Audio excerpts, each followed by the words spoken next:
వాటిల్లు.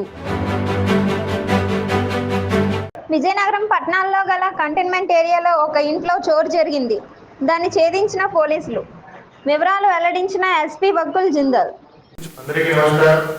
మన Vizianagaram one town police station పరిధిలో 24th December cantonment ఏరియాలో కాళీఘాట్ కాలనీలో ఒక ఇంట్లో దొంగతనం జరిగింది. ఆ ఇంట్లో ఉన్న హస్బెండ్ వైఫ్ అప్పుడే ఇంటి నుంచి బయటికి వెళ్ళారు, పక్కన ఉన్న షాప్కి వెళ్ళారు. ఆ టైంకి ఒక లేడీ 2 పిల్లలతో సడన్గా ఆ ఇంట్లోకి వెళ్ళింది. ఆ ఇంట్లోకి వెళ్ళి దొంగతనం చేయడం జరిగింది. ఆ డోర్ ఓపెన్గానే ఉంది. లోపల అల్మీరాకి కూడా తాళాలు అల్మీరాలోనే ఉన్నాయి. సో సడన్గా విదిన్ 3-4 మినిట్స్ లోపలికి వెళ్ళి సడన్గా దొంగతనం చేసి బయటికి వచ్చింది. బయటికి వచ్చేటప్పుడు దగ్గర ఉన్న మటన్ షాప్ అతను ఆమెను చూసి అడిగాడు, అమ్మాయి ఆ ఇంటి నుంచి ఎందుకు వస్తున్నావు అని. సో అప్పుడు వర్షం పడతా ఉంది. వర్షం వల్ల అక్కడ షెల్టర్ తీసుకున్నాను, అక్కడ నుంచి వస్తున్నానని చెప్పి వెళ్ళిపోయింది. ఇమీడియట్గా ఆ ఇంటి ఓనర్ అక్కడికి వస్తే ఆ మటన్ షాప్ ఆయనకి చెప్పడం జరిగింది.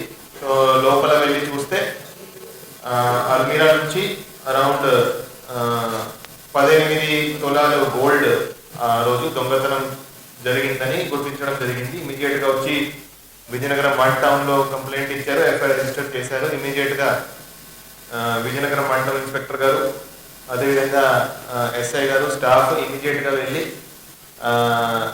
రియాక్ట్ అయ్యారు. వెళ్ళి సీసీటీవీ ఫుటేజెస్ చూశారు. సీసీటీవీ ఫుటేజ్లో ఒక లేడీ 2 పిల్లలతో కనిపించింది.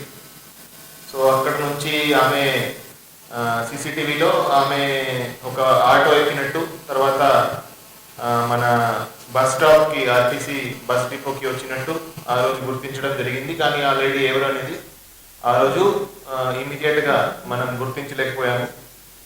అదే టైంలో విజయనగరం 2 టౌన్ పరిధిలో కూడా ఒక లేడీ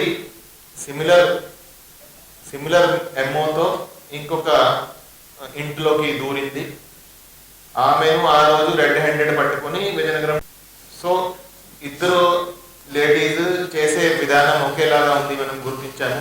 తర్వాత ఆ లేడీని ఇంటర్వ్యూట్ చేస్తే వీళ్ళు జార్ఖండ్ నుంచి, టాటానగర్ నుంచి వచ్చారని ఆమె చెప్పడం జరిగింది. సో ఇమీడియట్గా next day one town inspector గారు టీంతో పాటు టాటానగర్ జార్ఖండ్కి వెళ్ళడం జరిగింది.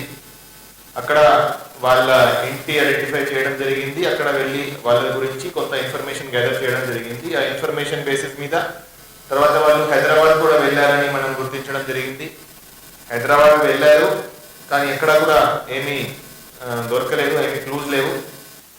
దాని తర్వాత నిన్న వీళ్ళు విజయనగరం టౌన్లో మళ్ళీ వచ్చారని మనకి టెక్నికల్ ఎవిడెన్స్ మీద మనం గుర్తించాము.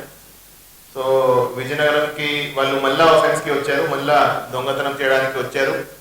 సో మన టెక్నికల్ ఇన్ఫర్మేషన్ మీద వాళ్ళని ఇక్కడ వెళ్ళి పట్టుకోవడం జరిగింది. వాళ్ళ దగ్గర వాళ్ళు హస్బెండ్ అండ్ వైఫ్ 2 మనకి దొరికారు. ఆ హస్బెండ్ అండ్ వైఫ్ 2ని అరెస్ట్ చేయడం జరిగింది. వాళ్ళ దగ్గర ప్రాపర్టీ కూడా ఇంటాక్ట్ ప్రాపర్టీ, అంటే ఎలాగైతే పోయిందో అది సేమ్ టు సేమ్ ప్రాపర్టీ మనకి రికవరీ అయింది. Around 18 tolas gold ornaments recovery కూడా 100% అయింది. ఎవరైతే ఈ లేడీ ఉందో ఆ లేడీ మీద వైజాగ్ సిటీ పరిధిలో 3 కేసులు ఉన్నాయి. దాంట్లో 2018 సంవత్సరంలో రిజిస్టర్ అయిన కేసు. దాంట్లో ఆమెకి అప్పుడు